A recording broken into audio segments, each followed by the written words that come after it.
Raphaël qui a 20 ans. Que voulez-vous nous dire, Raphaël? C'est sur la santé mentale ou davantage sur la sécurité des établissements? Alors plutôt sur la sécurité des établissements du coup. Voilà, j'ai fait mon collège et mon lycée dans des établissements dits sécurisés avec des portiques à l'entrée. Et c'est pas pour autant qu'il y avait aucune arme blanche à l'intérieur. Voilà, énormément d'élèves avaient leur couteau, leur taser, etc. Les sortaient à tout bout de champ pour rigoler. À tout bout de champ? Ah oui, ils les sortaient dehors pour montrer leurs lames. Mais vous étiez dans quel quartier de France? J'étais en Isère, voilà. J'étais pas dans un endroit où ça craignait trop, mais les gens les sortaient impunément, voilà, sans souci. Écoutez, moi je suis sidéré de ça. Je peux pas vous dire autre chose. Quand je vous entends, je dis où il me bluffe. À tout bout de champ. C'est-à-dire qu'à chaque récréation, par exemple, il y avait des jeunes gens. Un taser, c'est quoi exactement un taser d'ailleurs? C'est une arme pour électrocuter les gens. Exactement. Ouais, voilà. Oui. On a mis dans le dos pour rigoler. Pour rigoler. Voilà, mon dos, on allumait. Mais il n'y avait jamais de fouilles. Et il y a eu du coup l'annonce des fouilles des sacs, mais visuelles. Mais bon, ils mettaient un coup d'œil. Maintenant, les armes, on les met où on veut, on les met sur soi, au fond du sac. Mais vous étiez dans le privé ou dans le public? Dans le public. Bon, et les portiques, ils détectaient pas les armes? Non, du coup, voilà. Maintenant, moi, j'en installe ces portiques. Voilà, j'en installe vu que en Auvergne-Rhône-Alpes, c'est Laurent Wauquiez qui a lancé le plan de sécurisation de tous les établissements. Ces portiques, ils ne détectent pas les armes. Ils sont juste là pour faire comme au métro, un passage rapide. Où il faut notre carte. Voilà. Donc pourquoi vous dites vous les installez maintenant? Vous avez 20 ans, vous me dites que vous êtes étudiant. Je suis en alternance, voilà, dans une société où on installe des portiques. Voilà, dans tous les lycées. Et vous installez ces portiques dans tous les lycées? Dans énormément de lycées de la région Auvergne-Rhône-Alpes, voilà, parce qu'il y a un plan de sécurisation qui a été lancé. Mais qu'est-ce qu'ils repèrent, ces portiques? Ils repèrent une arme? Non, rien. Alors à quoi ça sert? Justement, c'est pour ça que j'appelle. C'est formidable comme business. C'est parce que pour moi, en donc fait, vous installez des portiques qui servent à rien. Voilà, c'est des portiques, voilà, c'est des tourniquets où les gens ils peuvent rentrer seulement avec un badge. Mais pourquoi mais vous lui avez dit à votre patron que ces portiques ne servaient à rien? Eh ben moi, c'est pour ça que je réagis, c'est que ça va empêcher une attaque extérieure d'une personne qui n'a pas de carte, donc d'un terroriste, mais d'un élève déterminé comme il y a eu à Nantes hier, ça ne l'empêchera pas d'entrer avec une arme. Voilà, c'est bien ça le problème. C'est des portiques pour badger, comme dans le métro, quoi. Voilà, c'est ça. Ouais. Et tout à fait. C'est ça qu'ils appellent des portiques, hein. C'est pas des détecteurs comme aux États-Unis. Oui, c'est pas des détecteurs, effectivement, c'est un portique. Pour le coup, c'est le bon nom. Oui. C'est un portique. C'est exactement ça. C'est nous qui faisons le lien entre portique et détecteur. Bon. Et ça coûte cher, ça, un portique? Ouh là là, mais là, il y a des chantiers. Bah, du coup, nous, pour la partie électricité, on est sur des chantiers à entre 300 et 400 000 euros, mais pour la partie donc pose des portiques, refonte du sol, etc., c'est des chantiers à plusieurs millions. Donc voilà, c'est des coûts exorbitants pour pas grand-chose finalement. Vous avez eu des professeurs se faire menacer? Alors oui, moi dans ma classe, j'ai un élève qui a sorti son couteau face à lui, lui disant maintenant mets-moi une bonne note, sinon je te plante, quoi. Il s'amusait à le mettre dans le dos du professeur. Voilà, donc sans aucune impunité, il n'a jamais rien eu. Et qu'est-ce que disait le professeur? Il rigolait, il disait arrête, range ça. Et il y avait combien d'élèves qui avaient des couteaux? Les classes ont changé, hein. Il y avait combien d'élèves qui avaient des couteaux? Bah, je pense qu'il y avait au moins 2-3 élèves par classe qui ont des couteaux. Hein. Je sais pas quoi vous dire, parce que je ne sais pas quoi vous dire. Sinon, vous écoutez, d'ailleurs, puisque c'était... J'espère que c'est seulement dans mon établissement, mais je pense que c'est pareil de partout. Maintenant, tout le monde a un couteau sur soi. Non, tout le monde n'a pas de couteau sur soi, mais certains l'ont. Mais tout le monde n'a pas de couteau sur soi. Les jeunes, en tout cas... Les jeunes ont tous des couteaux, selon vous, sur eux?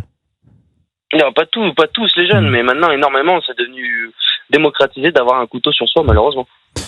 Je comprends qu'effectivement on veuille parler parfois de choses différentes, hein, parce que même les gens qui nous écoutent en ce moment, il est 12h08 sur Europe 1, ils sont peut-être en voiture, ils sont peut-être même avec leurs enfants, peut-être que les parents sont en train d'entendre ça et regardent leurs enfants et leur demandent mais tu as un couteau? Peut-être qu'il y a-t-il beaucoup de parents qui ne savent pas que leur enfant a un couteau. Je pense aussi, oui. Bon, merci Raphaël. N'hésitez pas à nous appeler parce que vous nous avez bien remonté le moral aujourd'hui. Pas de souci. Merci à vous de m'avoir écouté en tout cas. Ben non, vraiment, merci parce que ce témoignage est très très fort. La société bascule, c'est ce que dit Sébastien Chenu. Je crois que nous sommes avec Elisabeth ou est-ce qu'Elisabeth ? Bonjour Elisabeth. Oui, bonjour Pascal et toute l'équipe. Vous êtes avec Nathan Devers. Nathan, d'ailleurs, avant de vous interroger, qui est étonné qu'on ne parle pas davantage peut-être des motivations du passage à l'acte de ce jeune homme et notamment l'aspect écologique qu'il a mis en place. Évidemment, quand vous avez un individu qui commet un crime au nom d'une idéologie. Cet individu, donc je précise, j'attends quand même l'enquête qu'elle vienne confirmer ce point. Même si l'individu a des déséquilibres psychologiques, la dimension idéologique d'un crime, elle doit jamais être mise de côté, elle doit être regardée. Ça met pas en cause toute l'écologie, mais là vous avez un individu qui a probablement, manifestement, envoyé un manifeste où il explique que sa vision du monde, c'est qu'il y a un écocide contre lequel il faut résister un peu par tous les moyens, en précisant que c'est une réponse immunitaire, comme si la société était une grande maladie, un grand virus, etc. Ça doit nous questionner. Et alors, à l'échelle de cet individu, il y a peut-être eu du confusionnisme, un peu de folie, etc. Mais il faut aussi rappeler que l'écologie, c'est un grand champ, il n'y a pas une seule version de l'écologie. Mais dans les théories écologistes, il peut y avoir parfois, chez certains, pas chez tout le monde, mais chez certains, une certaine tendance à rentrer dans des terrains un peu complexes, un peu, si vous voulez, parfois un peu dangereux. Par exemple, cette métaphore de la société comme un virus qui détruit la planète, c'est un lexique qu'on trouve aussi chez les auteurs fascistes.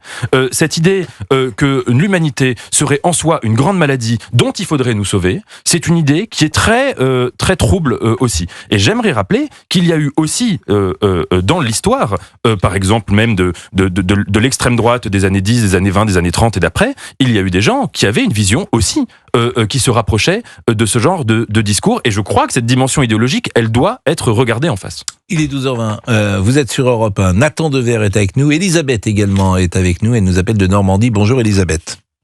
Bonjour Pascal et toute l'équipe. Vous êtes inquiète, dites-vous, vous avez peut-être des petits-enfants ? Inquiète. Oui, je suis très inquiète parce que je pense qu'aujourd'hui, les jeunes sont fous. Les jeunes sont fous à cause, je pense, des écrans, je pense à cause des jeux vidéo, je pense que tout ça, ça leur fait perdre la tête. Mais vous avez combien de petits-enfants ? Moi, j'ai 2 petits-enfants, une petite fille qui est en 4e. Et donc, vous diriez qu'ils sont fous ? Non. Oui, non, mais j'étais sûr que vous diriez non. C'est que tous les autres sont fous, sauf les vôtres. Je dis pas tous les jeunes, mais je dis beaucoup de jeunes. Je dis pas tous les jeunes. Mais parce que vous les connaissez pas, les autres jeunes. Et si vous les connaissiez, vous diriez peut-être la même chose que ce que vous dites de vos petits-enfants. Vous voyez ce que je veux dire ? Ils sont pas fous. Vous pensez pas que les jeux vidéo, ça leur fait perdre la tête ? On entend ça maintenant tout le temps. Mais on entend ça, vous voyez, toutes ces choses-là, on entend ça. Bon, il y a effectivement des jeunes, très certainement, qui doivent être intoxiqués aux jeux vidéo. Ça existe, c'est sûr. Les jeux vidéo, les écrans, TikTok. Moi, je suis incapable de vous dire comment est un gosse de 12 ans aujourd'hui par rapport à ce que j'étais moi. C'est très difficile. Très difficile. Alors moi, déjà, je sais même plus comment j'étais moi, ce que je pensais vraiment, parce que tout Pascal, ça, moi, c'est très difficile de savoir comment on était. Simplement, on faisait du sport.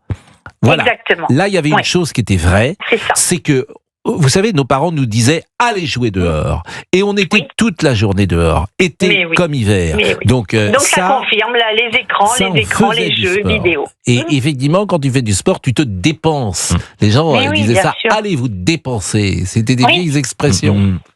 C'est ça, tout à fait d'accord. Donc moi, mes petits-enfants font du sport, ne sont pas sur les écrans. Mon petit-fils qui n'est qu'en CE2, donc il a 8 ans, il fait déjà un monde fou dans sa classe. La maîtresse est en burn-out. Enfin, vous voyez, Mais pourquoi la maîtresse est en burn-out ? Parce que les enfants sont très durs aujourd'hui. Ça n'a rien à voir avec les enfants d'autrefois, moi je trouve. Les enfants sont très très durs aujourd'hui. Mais ils sont durs s'ils sont pas encadrés. Ils sont pas encadrés, les parents les soutiennent, ces enfants. C'est ça le problème. Alors ça, c'est intéressant. C'est vrai que les parents, les parents ont sans doute avec leurs enfants, est-ce qu'ils sont plus ou moins sévères ? Mais convenez que c'est très difficile de généraliser. Je n'ai pas de statistiques. J'ai pas de statistiques sur les punitions qui sont données. Mais ce qui est certain, c'est que les parents, par exemple, interviennent plus manifestement dans les classes, auprès du prof, demandent voilà, et qu'il y a 40 ans, on laissait travailler les profs tranquillement. Exactement. Vous savez, moi, j'interviens beaucoup dans les écoles. Je suis retraitée depuis 2 ans. J'interviens beaucoup dans les écoles. Je vais avec la piscine, je vais avec eux. Je fais plein de choses avec eux. Et les maîtresses le disent. On a trop les parents dans l'école. La oui, mais ça, c'est pas les enfants. Mais ça, c'est à l'éducation nationale de dire les parents, ça va. Les parents, vous vous occupez de vous. Les parents, ça va. Non, moi je dis pas les parents. Non, mais quand je dis les parents, ça va, vous voyez ce que je veux dire. Les parents, ça suffit, si vous préférez. C'est ça que je veux dire. Ah, d'accord. Ça suffit, les parents. Les parents n'ont pas à venir demander la justification au prof d'une note de ceci, de cela. Exactement. Tu fais confiance à l'institution. Si tout ça changeait, je pense que ça irait un petit peu mieux. Mais je suis d'accord avec vous. Je suis d'accord, mais ça, c'est une question de... C'est ça qu'il y a tout à reconstruire, c'est ça le civisme, c'est ça ces valeurs. Mais jamais on parle de ça, Nathan. Jamais un homme politique... Vous avez vu un jour un spot pour expliquer comment on doit parler à des policiers, comment on doit parler à des profs. Vous avez vu mise en place ces politiques-là de communication? Jamais. Mais c'est ça le problème, je crois. Il y a le fameux dicton sur la lune et le doigt, l'imbécile qui regarde le doigt quand on montre la lune. Moi, j'ai l'impression que depuis ce qui s'est passé hier, dans le débat public, on parle beaucoup du couteau. Mais en fait, on fait une sorte d'obsession sur le support de la violence, sans se rendre compte d'ailleurs que si on commence à faire une fixette sur le couteau, on va pas en sortir, parce que le couteau, même si on a beau l'interdire à la vente, chacun peut en avoir accès dans la cuisine de ses parents quand on est jeune. Vous parliez de ce qui a pu changer. Moi, j'ai été scout. J'avais un couteau, tous les jeunes avaient un couteau. Le problème, c'est pas le couteau en lui-même, c'est la culture qui fait que le couteau va être utilisé de façon violente. Et je crois que de façon plus générale, en effet, comme vous le dites, ce qui doit être questionné, c'est toutes les micro-violences qui existent dans la société. Alors, ces micro-violences, elles peuvent aller... je vais prendre un exemple minuscule. Quand on est dans les transports et qu'on entend quelqu'un au téléphone qui parle en hurlant, qui raconte sa vie et qui dérange un wagon entier ou un autobus entier, et ça ne le dérange absolument pas de faire ça. Là, vous avez un comportement qui relève d'une certaine forme de micro-violence. Quand des parents d'élèves viennent comme ça s'immiscer dans les notes qui sont mises à leur enfant et essayent de mettre de la pression maximale sur l'école, là, vous avez aussi quelque chose de violent. Je prends des exemples différents. Quand vous avez des idéologies de plus en plus violentes qui peuvent comme ça gagner la société et qui sont parfois aussi véhiculé par des personnalités publiques. J'aimerais juste dire une chose. Un jeune qui aujourd'hui, par exemple, va sur les réseaux sociaux, qu'est-ce qu'il voit du spectacle que lui donnent les adultes?